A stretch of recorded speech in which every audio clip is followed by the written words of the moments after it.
Everybody, welcome back to the channel. Thanks for coming on back. I thought I'd do a little special episode today, talk about a very special piece of vinyl. This will be like a bonus episode of the vinyl collection where we do a deeper dive into a specific album. There's a hint right there at what we're getting at. But this is brought on more because we're in February now, 2021, and we are very closely approaching the time when Columbia Records will be releasing the Bob Dylan, George Harrison special edition. I don't know what they're calling it, if it's part of the bootleg series or not, but it is the Dylan Harrison recording session will come out on its own special release very soon this month. So it got me thinking, what else have those two worked on together? Of course,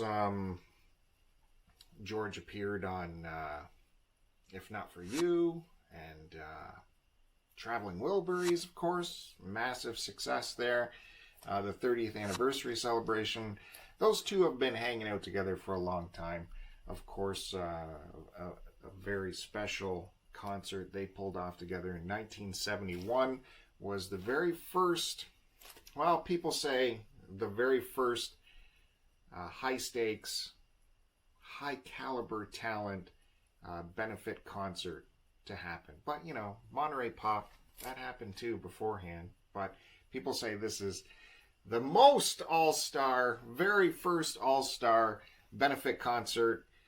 Maybe because it's at MSG, it was such a huge audience. That might be part of the reason. Of course, I'm talking about a concert for Bangladesh that George Harrison and Ravi Shankar put together on short notice.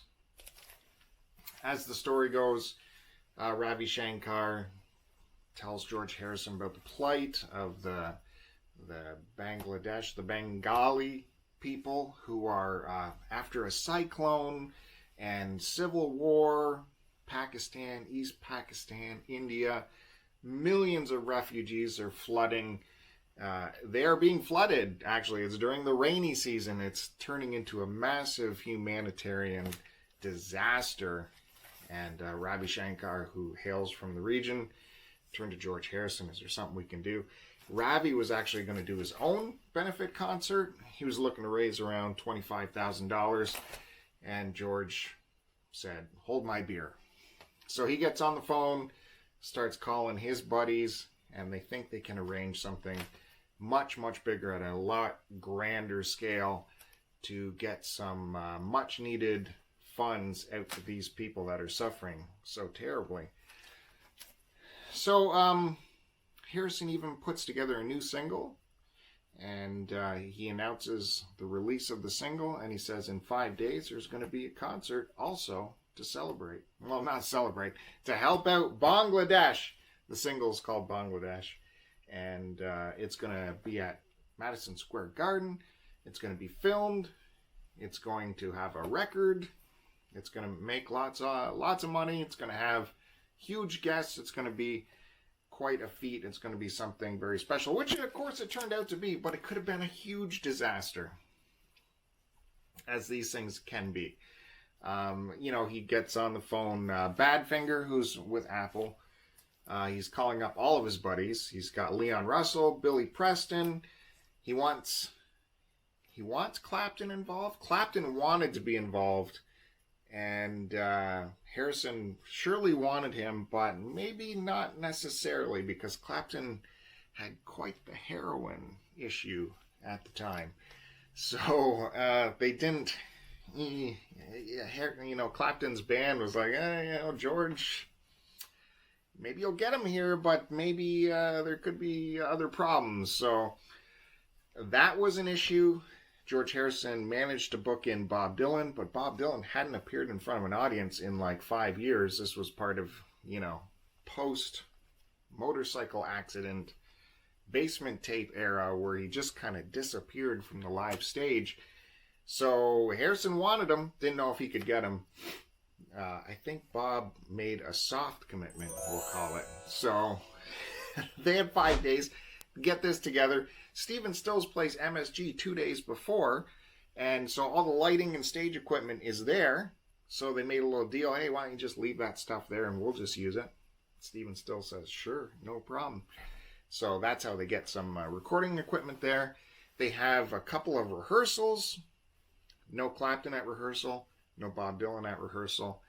Harrison has to like scramble for someone to, back up. If Clapton isn't there, that's kind of he's a major part of the band. They get some things arranged. Bob is still a question mark. Both Clapton and Bob finally show up for the second rehearsal, I think, which is rolled into the sound check. So they're kind of there, kind of. He's feeling okay. We're going to perform. Clapton, in fact, by some accounts, is going through the beginning stages of heroin withdrawal because his girlfriend at the time couldn't score for him. This is all what they're saying. This is all what the stories say. Don't, Meanwhile, apparently his band, he's able to get some methadone from a band member to get him through the night and to settle him down. So that's going on. Harrison's got that to worry about. They get going for the main concert. It's sold out, of course.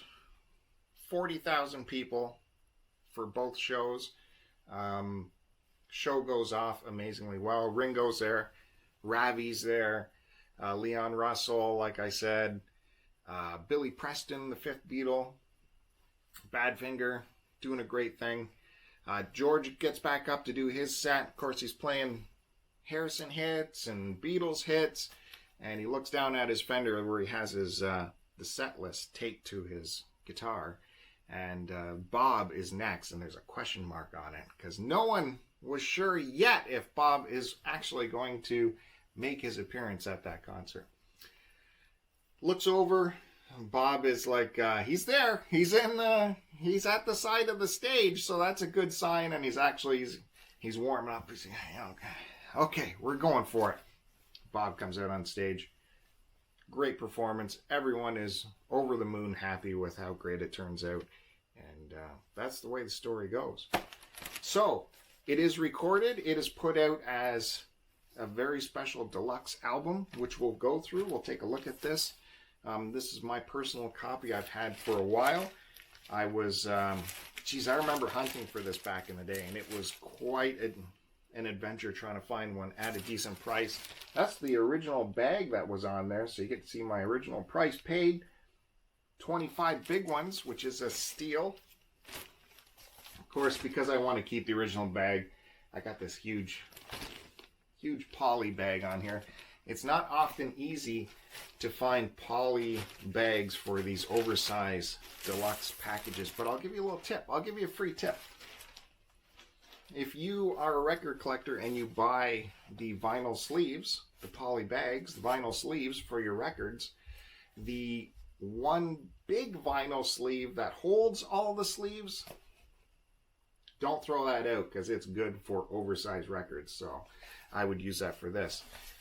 So here we have, this might be why it was 25 bucks. You can see it's got some condition issues there.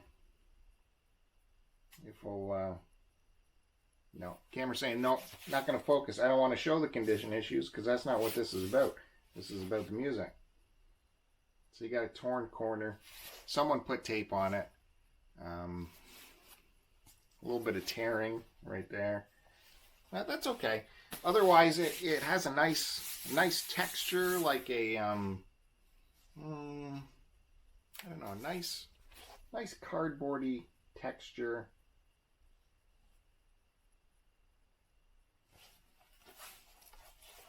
You open it up, and you can see someone tried to do a tape repair on the inside as well. Otherwise, hey, I have box sets that are this big that are had way more condition issues than this. So it's in pretty good shape considering it comes with a nice book here. And we're going to take a close-up look at that book. Don't you worry. And then we have 3 discs. That's what the label looks like.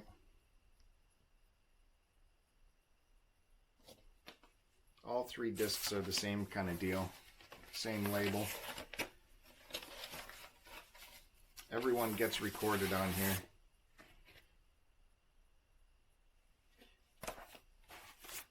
All the proceeds went to George Harrison's UNICEF fund for these people. This label, it's got a little bit of something going on that label. I don't know what. A little extra texture, like it got wet or something. Anyways, everyone, all the performers agreed to do this for free, of course, since it was a benefit. The interesting thing is, of course, the record labels were not on board as much as their performers were, and a lot of the funds were tied up for like years in escrow trying to get the money away from the record labels to get to UNICEF. It has an extra sleeve. That's weird. And then just the tray. Hey, this didn't have 4 discs, did it?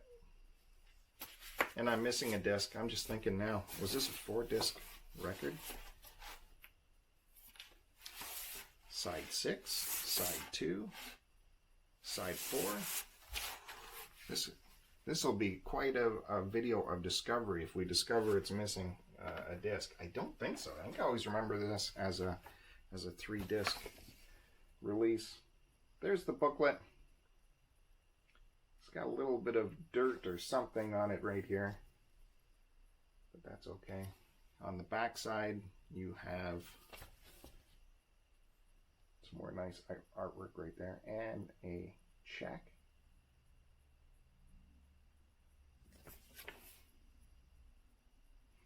That is the Madison Square Garden check for the amount the gate brought in, which is just shy of $250,000, which back in '71 was a pretty good haul. And that's just off the gate, so they still had money to make off of the recording, which came out the following year, as well as the feature film, which was in theater, I think, a year after that.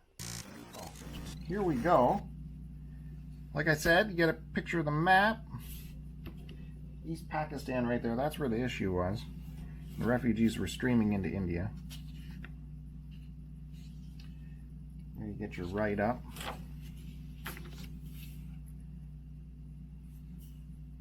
And then we have, okay, side 1, 2, 3, 4, 5, and 6. Okay, so that scared me for a little bit, that extra sleeve, but it is only just it is a 3-disc set right there. Then we get into some pictures here. Lots of fingerprints or something going on all over this. The concert started with Ravi, and he is well represented on this recording.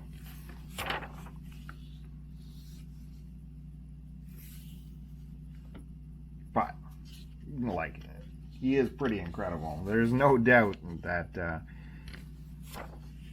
the musicianship involved with his sitar work is pretty legendary for sure.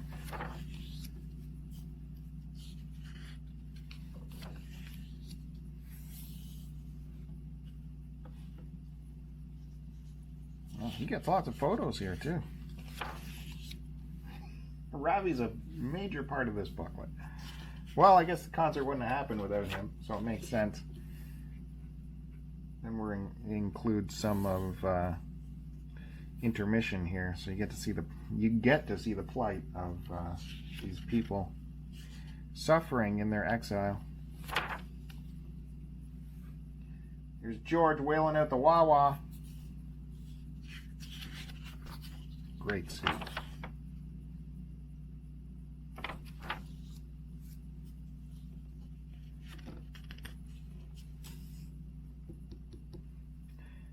He's looking for something. I'm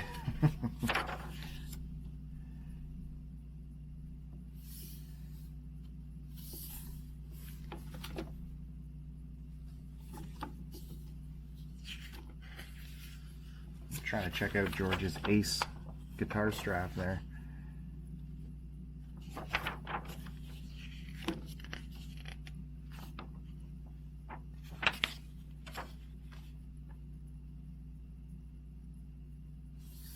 Looking good. You got Billy Preston showing up.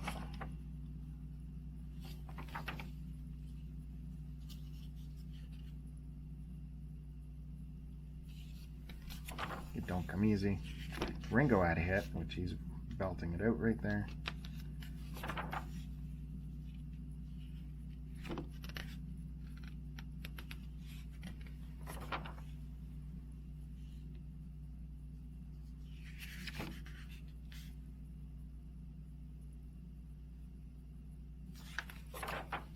Clapton, integral part of When My Guitar Gently Weeps.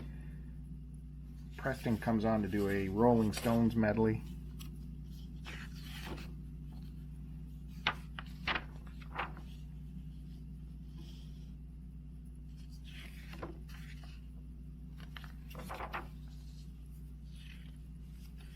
Great shot.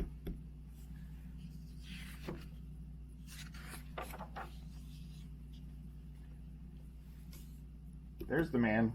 He does show up, and he's got a nice ace strap on as well. Right there.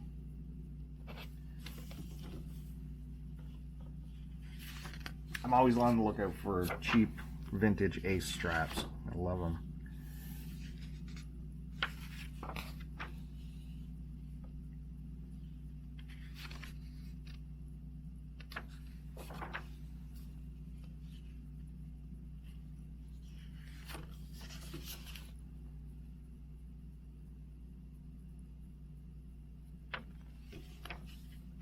Apparently Bob was so nervous he was shaking.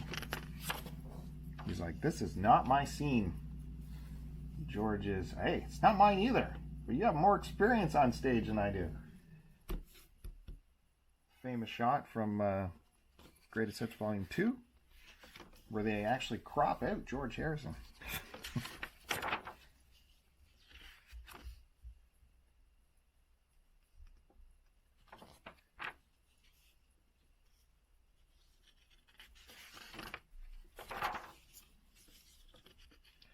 After Bob, George comes back. Something.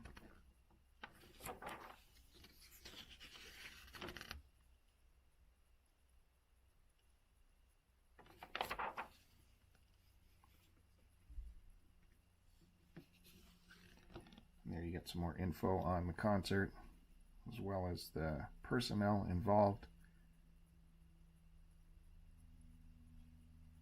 as well as a shot of producer Phil Spector.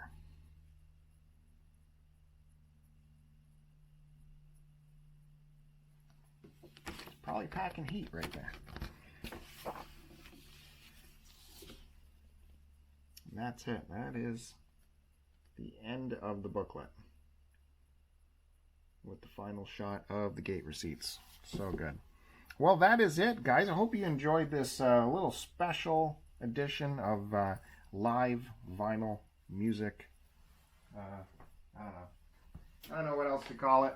A little special what's live music on vinyl. Anyways, I'm rambling right now, but thanks everyone for joining us. Don't forget to hit the subscribe button. Keep an eye out on this channel. We'll get some more live music coming out to you, as well as the vinyl show, which records every week pretty much, where we go through our vinyl collection. Love to see you in that live chat. Say hello, and thanks again for all the comments. It's been a great time interacting with you guys in the comments. I appreciate it. Leave a comment here. Tell me what you think about the concert for Bangladesh and what the heck is going on. When are we going to get a proper Blu-ray 4K release of this documentary concert film? Let's go, Apple. Thanks, guys. We'll see you next time.